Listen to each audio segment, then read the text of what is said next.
Merhaba, geçen gün Martin'le spor hakkında konuşuyorduk. Sonra dedim ki neden bunu kaydetmiyoruz?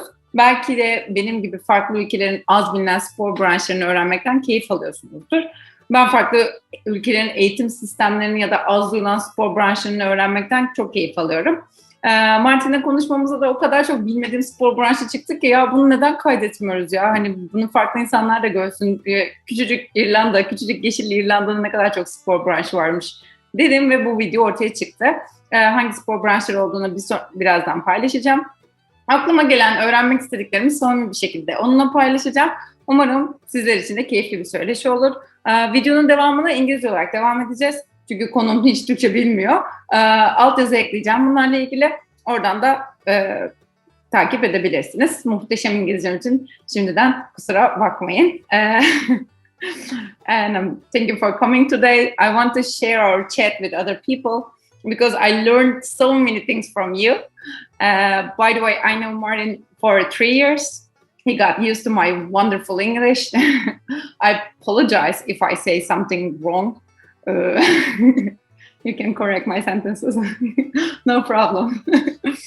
So, I prepared a couple of questions for you today, and some of them are about education, some of them are about Irish sports.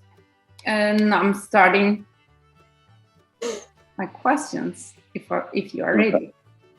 Ready? Mm-hmm. Okay. Yeah. And okay. Hold on a second.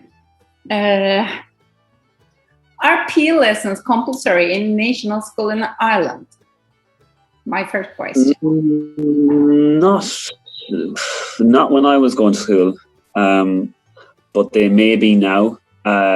At break time, we used to just go out and we'd always be playing sports anyway. So I guess we didn't really need PE back then. But yeah, I think they're pushing more physical education now these days for health and fitness for kids. About secondary school? Did you secondary school? Yeah. We always had a double class within 80 minutes, an hour and 20 minutes of PE, where we just play mostly sports that we wouldn't normally play.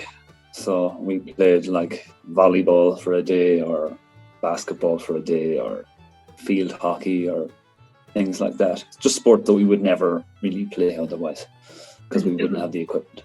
Did you learn any Irish sports at school? Well, yes and no. I mean, we always knew them, but we would have played them at a young age when we were in school, and local club teams as well outside of school. We would have played them as well. So yeah, we were being taught from an early age the rules and just pretty much team sport, that sort of mentality. So it was.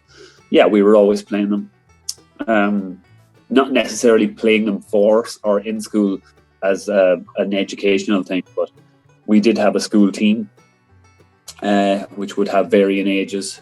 And in secondary school, we would have had another team for varying ages. You would have had a minor team and a senior team. So you would have had they would consider underage, under 16, and then over 16s in secondary school.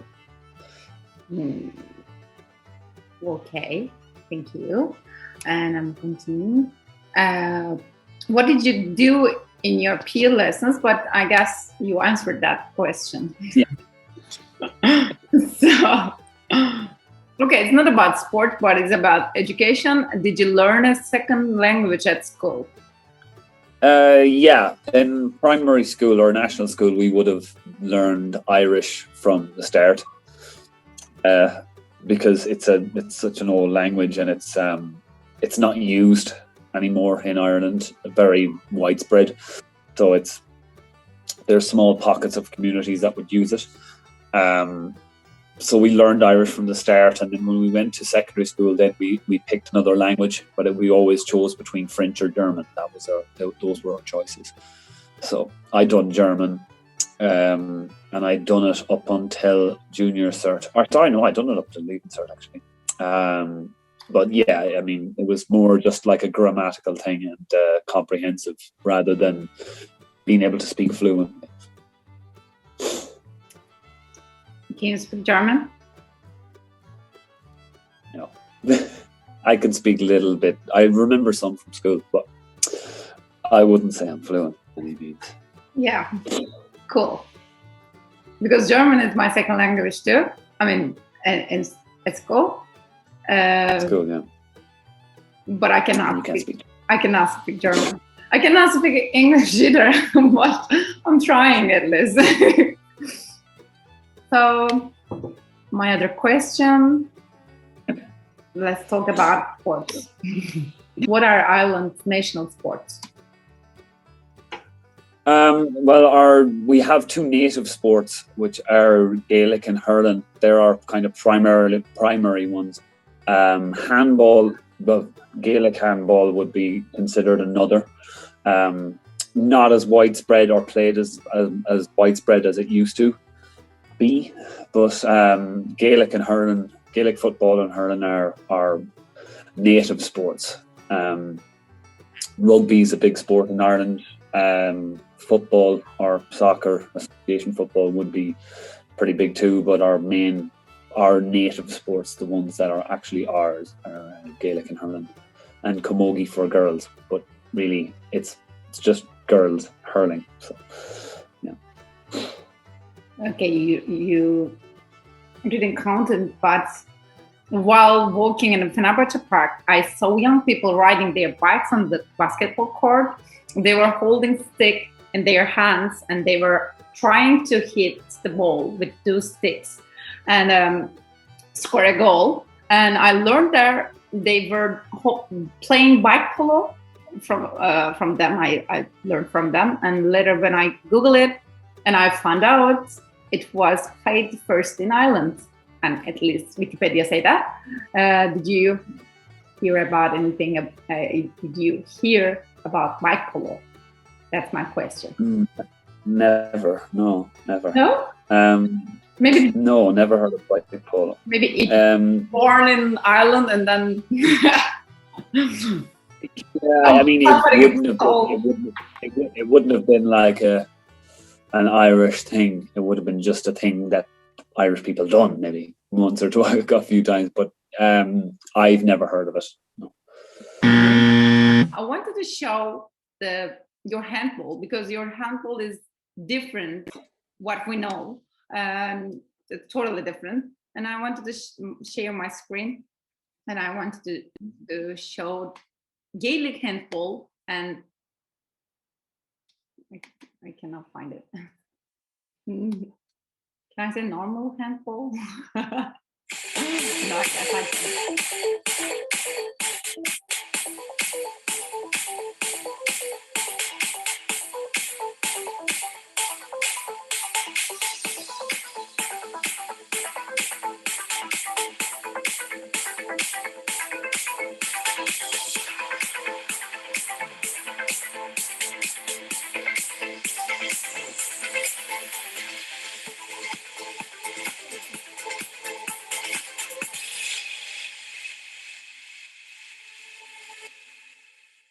And this one is Gaelic Hentbol.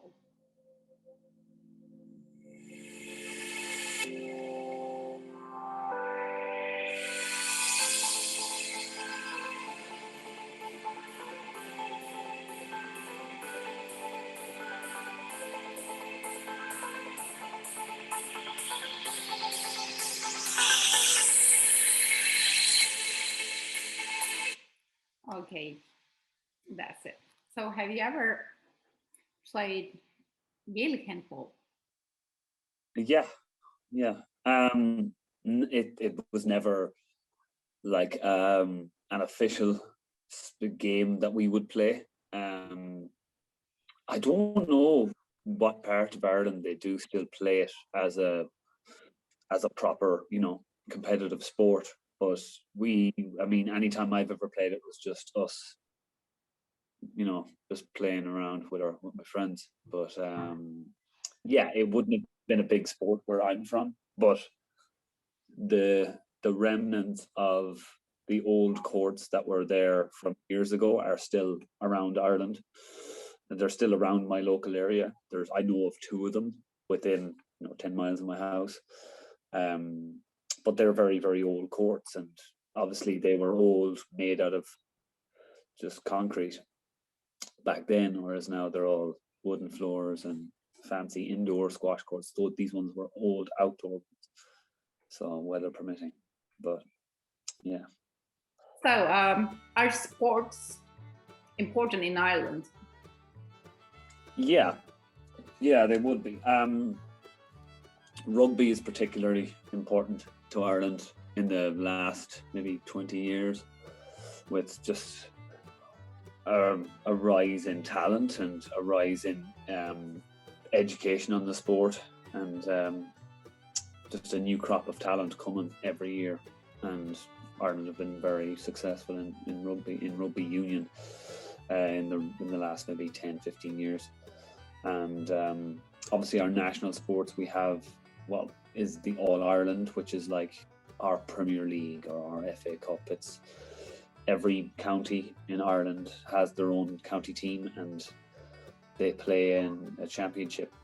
They play a league, but they play championship for what's considered the All-Ireland. That's the title. And they play for, in the Gaelic Futbol, they play for the Sam Maguire Cup. And in hurling, they play for the Liam McCarthy Cup. And both are, the matches, the main matches are usually on a Sunday, because it was just a traditional thing to play on a Sunday. Maybe we know what are some famous Irish athletes.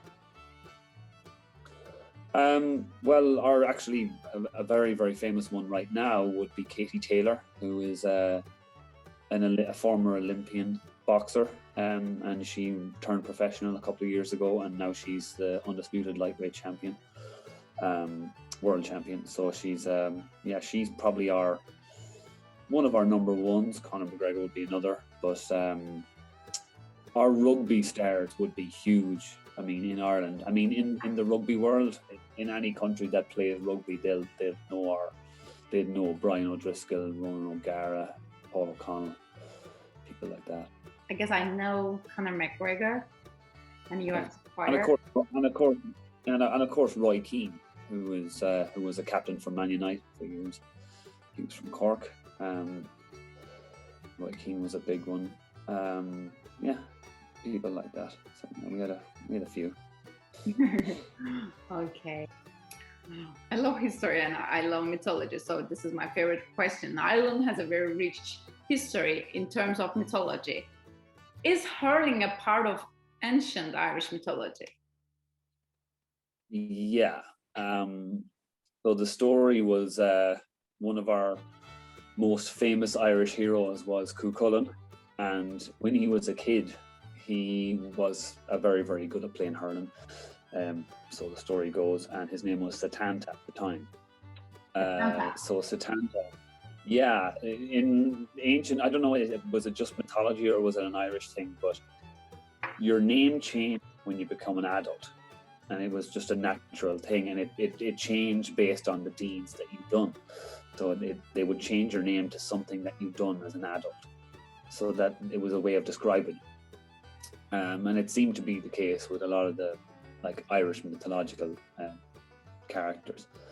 But so it was the same with Setanta. So Setanta's uncle was Conor MacNasa, who was the King of Ulster, which is at the top of the country. And he wanted to go and be a knight for Conor MacNasa, but they were all saying he was too young and whatever. So Setanta eventually snuck away, ran away from home, and he went up there on his own. And while he was waiting to see his uncle, he seen a group of kids, older than him, playing hurling. So he went over and he just ran rings around them, just, made them all look stupid. He was very, very good. So his uncle seen this and said, okay, maybe you should come and come to the feast tonight and we'll talk about it afterwards. So they were going to have a big dinner, and while they were waiting, they were having dinner at a place called Cullen, who was a friend of his uncle's. So they were waiting, and Setanta didn't realise that they had arrived early or not, and he was playing hurling, and he said that he was going to come later. So Cullen thought that everyone had arrived, all the guests had arrived, so he locked the gates and then he put his hound out there. It was a big, huge Irish wolfhound. And he put the dog out to keep watch as a guard dog. So Setanta arrived late and the dog attacked him. So when the dog attacked him, he threw up the hurling ball, which is we call a slither, and hit the ball into the dog and hit the dog in the throat and killed him. So Cullen came out and his dog was, dead, and he was really, really sad about it. And Setanta felt so bad about it. He says, "Look, I'll rear a dog to take its place, and I'll train the dog to take its place. But in the meantime, I'll I'll be your watchdog." So then they called him Cú Cullen, which is the Hound of Cullen. And yeah, that's where he got his name. So he's Ireland's most famous hero, and his story all started with hurling. So yeah. Thank you for sharing with me. Yeah. And there is a video about the hurling in Turkish, and I wanted to share my screen and I wanted to watch it. And I'm sorry for it's Turkish. Maybe I can add the English subtitle. I understand. You already know that, right? I mean, I'm just checking. No, there is no subtitle. Sorry. Just hurling. Yeah. Merhaba sporcu. Bakıyorum hurling sporunda da çok iyisin. Peki hurling hakkında biraz bilgi vermeye ne dersin? Hadi bakalım. Hurling 15'er kişiden oluşan iki takım arasında 137 metre uzunluğunda ve 82 metre genişliğinde dikdörtgen bir sahada oynanır. Sahanın iki ucunda yer alan kalelerin kenar direkleri 7 metre yükseklikte ve aralarındaki mesafe de 6 metre 40 santimetredir. Bu iki yan direği birbirine bağlayan üst direk ise yerden 2,5 metre yukarıdadır. Oyuncuların kullandığı hurley adı verilen sopanın uzunluğu 1 metre 7 santimetre. What is this stick's name? Hurley. Hurley. Or a hurl. Yeah, a hurley or a hurl. A H-U-R-L. Okay. Uç kısmının genişliği ise yaklaşık 7,5 santimetredir. Silotar adı verilen deriyle kaplı. You don't say Slovatar, right? No, slither. Okay. Özel hurling topunun çapı yaklaşık 25 santim. Ağırlığı ise 100 ile 130 gram arasındadır. Hurling karşılaşmalarında oyuncular ellerindeki sopaları kullanarak topu kazanmaya ve rakip kaleye doğru ilerlemeye çalışırlar. Top rakip kaleye girerse bu 3 sayı demektir. Eğer top kale üst direğini aşıp 7 metrelik kenar direkleri arasından geçerse bu atış 1 sayı değerindedir. Oyun sırasında sporcular topa sopayla vurmadan önce tutabilir. Ancak elleriyle yerden alamaz, fırlatamaz ve top ellerindeyken 5 adımdan fazla atamazlar. Topa ayakla vurmak serbesttir. Ayrıca rakibi durdurmak amacıyla kasıtlı olarak sert müdahalede bulunmak serbest atışla cezalandırılır. Oyuncu bu atışı faulün yapıldığı yerden kullanır. Eğer ihlal kale çizgisinin önündeki geniş dikdörtgenin içinde yapılırsa penaltı ile cezalandırılır ve bu atış kaleye 20 metre uzaklıktan kullanılır. Bir hurling maçı 30 dakikalık 2 devreden oluşur. Skorda eşitlik olması durumundaysa 10 dakikalık uzatma devresi oynanır. Dünyanın çim sahada oynanan en hızlı... Oh, is it the fastest field sports in the world? Yeah. Yeah. Woohoo! Great. Have you ever played hurling in Ireland? No, in Ireland, not in Ireland. You can play everywhere, right? Okay, this is my question. Did you play hurling in somewhere else? No. Oh, actually, we went to a park. Actually, we were playing hurling in New York, but yeah, it wasn't. We weren't playing. We were just hitting the ball back and forth. We were playing, but we weren't playing the game. We were just passing. Yeah. Okay. It's okay. So, did you learn how can you play it, or the general rules about in PE lessons at school? No. Or no? Where did you? Where would I learn it? It's like learning English. It's on TV all the time. We hurling's on TV every Sunday. We would have seen it every Sunday. It's just like learning. How did you learn the rules of football? You just watched it until you understood it. We see it all the time. It's not a foreign sport to us, so we see it all the time. And we mess around all the time. The rules of Gaelic and hurling are very, very similar in regards to the size of the pitch. So they use the same size field. It's the same rules when it comes to points, the same goals. Everything. So they play it in the same stadiums. They play it in the same, the same football fields. Or the same fields as football is used for hurling. And a lot of the rules are similar. And I don't know, because hurling is different now than it was when Satanta was playing it, or this Irish mythology was playing it, because they never spoke about points. They never spoke about goals, or they never spoke about fields. They never spoke about anything like that when it came to rules in the mythology. They just said that this person beat them, So, but we just learned by watching. We just see it on TV. We just know it instinctively. Not instinctively, but we just know it from watching it. We watch it all the time, so we know the rules. And Gaelic and hurling have the same rules. So, I mean, it's not like it's, if you know one, you know the other. It's just played a little differently. I found the English one, so I wanted to share screen again, and we can watch the Gaelic Futbol. And hold on a second, I'm sorry. And you say the same rules with hurling, right? Yeah, very. And I add the Turkish subtitle because it's English. It explains the rules of Gaelic football. Gaelic football is an aggregate sport played with two teams of 15 players each. The game is played on a field that's generally a maximum. Yeah, that's the same court and the same numbers, Same right? field. Yeah. Of 145 meters by 85 meters. These are the goals, which are 6.5 meters wide, and the crossbar, which is 2.5 meters above the ground. Unlike in soccer, the posts extend above the crossbar, just like in rugby. The exact same goals and field dimensions are used in hurling. Yeah. The object of the game is for your team to score more overall points than the opposing team.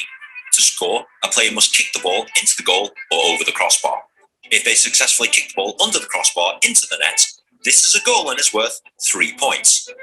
If a player kicks or fists the ball over the crossbar but between the posts, this is a point and this scores 1 point. The game is played in two 30-minute halves for a combined playing time of 60 minutes. Highest score at the end of time wins. Any game that results in a draw must be replayed.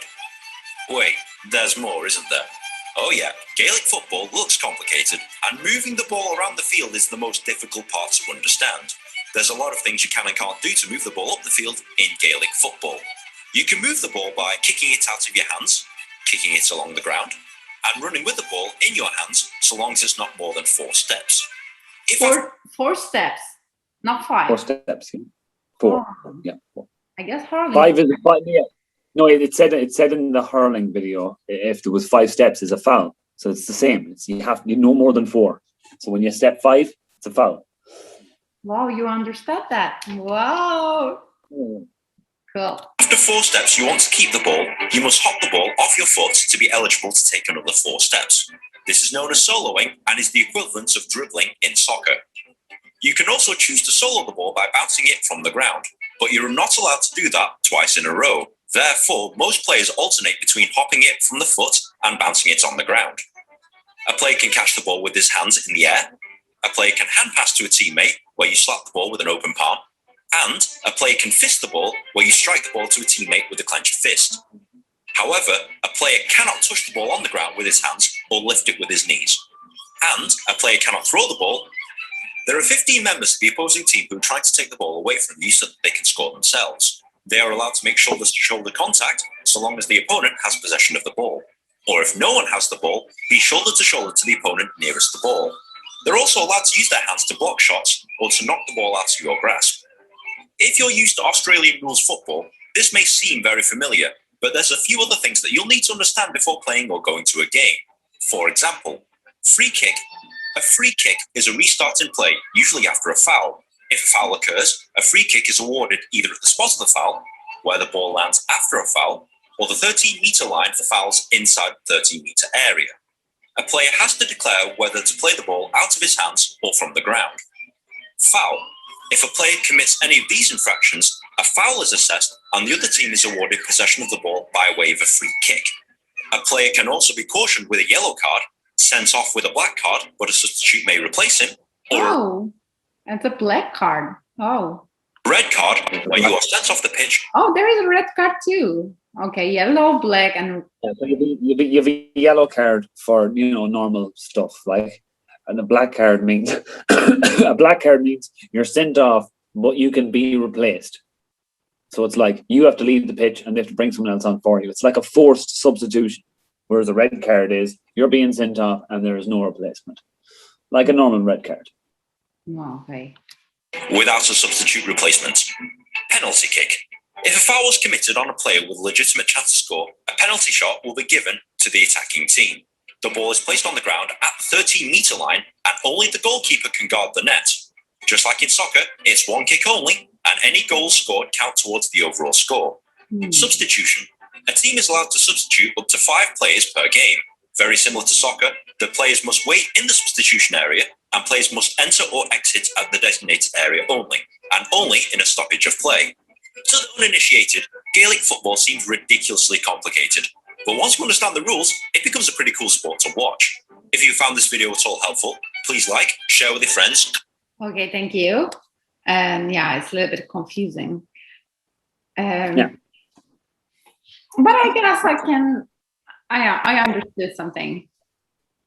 Yeah, I guess. So my question, have you ever played Gaelic football at school? Yeah, we played it when we were in national school. When you were young, not in Yeah. secondary school. No. I kind of lost interest by secondary school, but in primary school, in national school, I would have played for the school team, and that we had a separate championship for that. So all the schools in the local area had a championship where we would. It was a scholastic championship. So all the schools around the area were involved. Do any other countries play Gaelic football? Yeah, most countries that have a large Irish diaspora, I guess, or contingent, would play Gaelic football. They would have a certain level of Gaelic football. So in the UK, London has a number of Gaelic football teams who have a championship of their own, a London championship. And London also has technically a county team. So they play in the All-Ireland as well. So in the All-Ireland, you've got all 32 counties in Ireland. And then you've got London, who has their own county team due to their championship. And you also have New York, who have their own championship locally with club teams. And then they end up with a New York team that goes and plays in Ireland as well. They play in the Connacht Championship, which is Ireland's broken into 4 provinces, and Connacht is the smallest, which means it has the least amount of teams. And so London and New York join in with that championship because it just gives them 2 more teams to make a provincial champion. So yeah, they played in Australia too. Australia had, especially in Sydney, Melbourne, Perth has a couple of small teams, but mostly Sydney and Melbourne, they have a big Irish population. and so they've had teams there for a long time. It's actually where AFL, or Australian Football League, it's where it comes from. The rules are very similar. So it was a mixture between Irish football and rugby. That's where Aussie rules football came from. Austin, what do you call that? They call it Aussie rules. Australian the Gaelic football's name? Yeah, it's called Australian Football League. Oh. But they call it Aussie rules. Oh, okay. Cool. So Ireland actually bring county champions and fly them to Australia to play AFL teams, and they call it international rules. So the rules are slightly different, just so that both teams can play against each other. do you have a favorite team? In Ireland for Gaelic football? Yes. Oh yeah, you support your county. You always support your county. Like you can't be from Ireland. You can't be from a certain county in Ireland. Like you can't be from Dublin and support Galway. You know, that just would be strange. You know, you always support where you're from, or where your mother's from, or where your father's from. You always support where your family is from. No, you don't have to. It's just everyone does. That's just what we do. We always support our own. Okay. There's a link between Irish and Turkish football team. Do you know which teams and why? It's a long sort of story. It's Drogheda United are linked About with us. So tell me the details. Drogheda United are linked with Trabzonspor because they realized that they had the same. They realized that they had the same colors.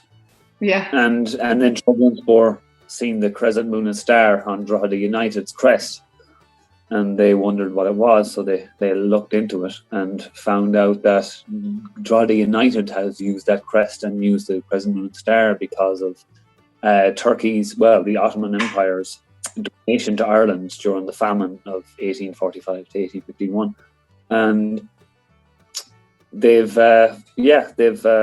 sort of commemorated Turkey's donation of £1,000 or 1,000 shillings, whatever they would have used. I think it would have been £1,000. Yeah, it would have been Bob.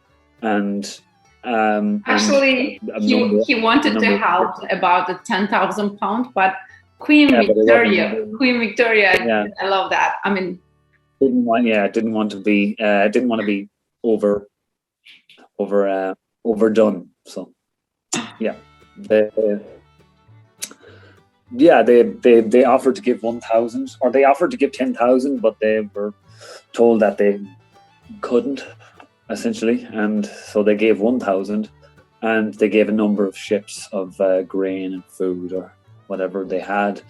And when the ships were delivered, they arrived in Drogheda Bay or harbour, and that's where the food was dropped off. So Drogheda took that time to thank the Ottoman Empire, or thank Turkey, to commemorate the donation that saved lives. They're lovely. I mean, I found when I Google it, I found their website, and they share the Trabzonspor in Turkish and in English too, and it's really, really, really, really cute. And I wanted to show you. This is their website, and maybe you can read it. I don't know, but this part is English and this part is Turkish. And the end of the website, I mean, it's side page, end of the page, you can see Drogheda and the Trabzonspor's symbols, logos there, and it's so cute. They're lovely. We love Ireland. This question is about you. Are you interested in sports? Nope. End of the meeting. Yeah, to a certain extent. I like combat sports, so I'm a big fan of boxing and mixed martial arts. I do jiu-jitsu before COVID closed everything down. I play golf sometimes too when I can. So yeah, I would. Yeah, I mean, I'll still watch the All Ireland final when it's on, or I'll watch Sligo play when they play where I'm from. So that would be my county team. Rugby would be another big sport. So yeah, anytime Ireland's playing rugby is always especially when they're in a final or something like that, it's always a big day. So yeah. So golf is really popular, I guess, right? I mean, everyone can play. Yeah, pretty popular. It's pretty popular in Europe in general, really. Though it's just In Turkey, I don't know why, but it's a rich sport. I mean, rich people can play golf. Not everyone. yeah. But Everyone. now it's not like that, I guess. No. There's a lot of poor people playing golf. Don't worry. Good. Cool. Including me. No, don't say that. What about football? I mean, we were talking about Gaelic football, but we don't say anything about normal football. Soccer. Is there any soccer? Schools don't. You say soccer? Like schools don't have teams like soccer teams. Oh, why? No. Just don't. It's an English sport. I know, like there's like a little bit of a club league. It's not big though. It's not near as big as Gaelic is. Gaelic is way far bigger in Ireland than soccer is. So yeah. Okay. Yeah. So this is my favorite part. It's about Turkey and Turkish things. Okay, have you ever been to Turkey? You're in not Turkey right now. We are doing this conversation on Zoom meeting, and so I'm asking, have you ever been to Turkey? I have. I've been there a few times. I've been to Istanbul.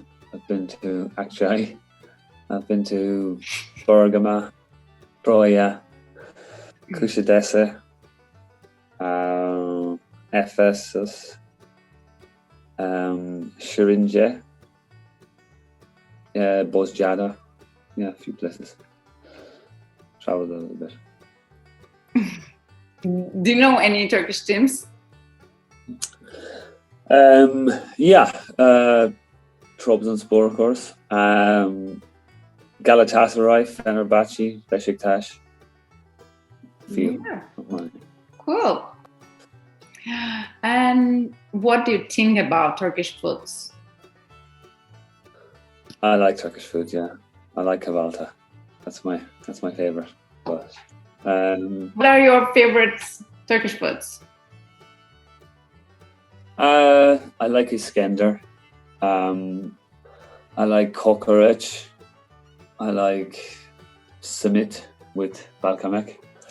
I like gözleme, katmer, künefe, baklava, the usual. Yeah. Okay, cool. Do you know anything in Turkish? Little bits, not much, just little words to maybe order a tea, or bir tane daha çay lütfen, which is, can I have some Correct. tea? Teşekkürler, teşekkür ederim, teşekkür ederiz, evet, hayır, sağdanın. Little things. I probably do more, but I can't remember. I guess you can count 1 to 10. Yeah. 1, 2, 3, 4, 5, 6, 7, 8, 9. And I could probably count to 19. On beer, on yada yada. Yes! Cool. Correct. Okay. I appreciate you doing this with me today. Thank you. Yeah. Very, very welcome. Thank you. How do you say you're welcome? Actually? Welcome? You're welcome. Yeah, how do you say you're welcome in Turkish? Rica ederim. Rica ederim. Yes.